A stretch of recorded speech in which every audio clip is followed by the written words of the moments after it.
عايزه البط بتاعك يكبر معاكي واليوم يجي معاه بيومين، وما تحتاجيش كمان ان انتي تنضفي تحته باستمرار. الناس اللي هي ما بتحبش تربية البط علشان طبعا هو بيبهدل المكان بسرعة وبيعوز مجهود جامد جدا.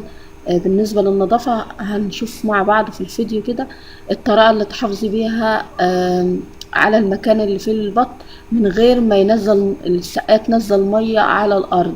هنشوف السقاية عاملاها ازاي بحيث ان هي المية اللي بتقع ما بتقعش على الأرضية، فالمكان كله بيفضل ناشف، فما بتحتاجيش انك انتي تشيلي الفرشة يوميا كده من تحت البط. وكمان البط ما شاء الله يعني لو مشيتي بالطريقة دي هيكبر معاكي، واليوم هيفرق عن اليوم اللي قبله. يا ريت كده لو لسه بتشوفوا القناة بتاعتي لأول مرة تعملوا اشتراك، ويا ريت كمان لو عجبكم الفيديو ما تبخلوش عليا من اللايك. طبعا البط حاليا بياكل علف ايه، بياكل نسبتين مع بعض، نسبة 21 مع 23%، بحيث ان هو بقى ايه معدل التحويل عنده يزيد، لانه داخل على مرحلة طلوع الريش. وابتدينا كمان ان احنا وسعنا ليه المكان اللي هو كان فيه. يعني كان هو محطوط في مكان، كل ما البطة بتكبر ببتدي ان انا اوسع لها كده المكان اللي هي فيه بحيث ان هي تتحرك وتاكل وتشرب ويبان عليها. كتمة المكان طبعا على الطيور، وتحطهم في مكان مقفول وضيق عليهم، هو ده اللي بيسبب الافتراس وبيسبب الاسهالات وبيعمل مشاكل كتير جدا جدا للطيور.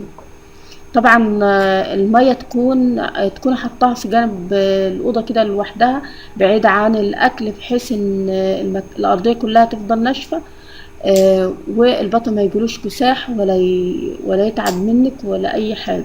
طبعا ما شاء الله شايفين البطة بتلمع ازاي من النظافة.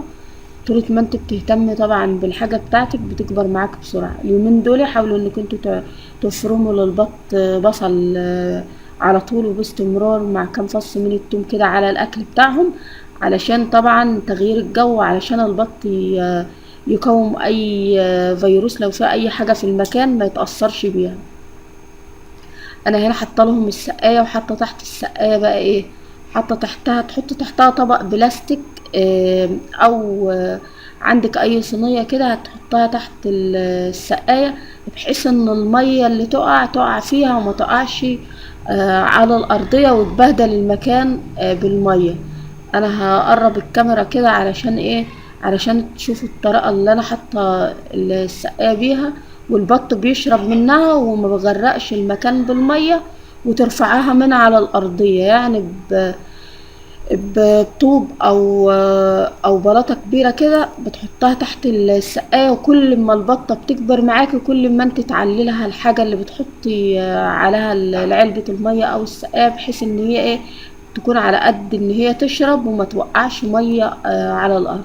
وبالنسبه برضو للطبق اللي فيه العلف او العلافه اللي بتحطها لهم، برضو كل ما البطه بتكبر بتعللها الحاجه من على الارضيه علشان ما تبهدلش العلف على الارض، والعلف طبعا غالي. فالحاجات دي بسيطه بس لازم انك انت تاخدي بالك منها. طبعا السقايه نحطها في اخر الاوضه خالص، بحيث ان هي ايه تكون كده ايه بعيدة عن الاكل وبعيدة عن حركة البط. هو بيروح يشرب وبيرجع تاني، ودايما بتلاقي البط بيجي على المكان اللي هو ايه، المكان اللي هو الناشف. انا قربت الكاميرا هو علشان تشوف كده السقاية. شايفين انا هنا حاطة ايه صينية تحت السقاية، فالمية اللي بتقع فيها. الطريقة دي حلوة جدا، جربوها وهتلاقوا ايه، هتلاقوا المكان بيفضل ناشف لفترات طويلة جدا. وان كنت يعني هتنضفي فهترش شوية تبن كده او نشارة على اخر اليوم، علشان البط بتاعك يبيت على ايه، على ارض ناشفة، علشان يفضل دفيان اليومين دول على الاقل يعني علشان الهواء والبرد، وعلشان يكبر معاك. الناس اللي بتسألنا عن البط ده البط البلدي الخليط او اللي احنا بنسميه مسكوفي خليط، اللي هو واخد من الاتنين. فما شاء الله يعني مناعته بتكون عالية، تربيته سهلة، تقدري انك انت تخلطي له بدري غير البط المسكوفي الصافي طبعا. وهو ده البط اللي بينتج معاكي دايما على طول يعني. ده البط اللي بيطلع وانا بصوره معاكم وهو مطلع. يا ريت كده تعملوا لايك للفيديو، عايزين نوصل الفيديو ده للايكات كتير، علشان من خلال من عدد اللايكات بعرف طبعا ان الفيديو في عدد كتير من الناس بتشوفه، فنكمل كده دورة البط دي تصوير ان شاء الله. حبيت ان انا اشكركم، والسلام عليكم ورحمة الله وبركاته.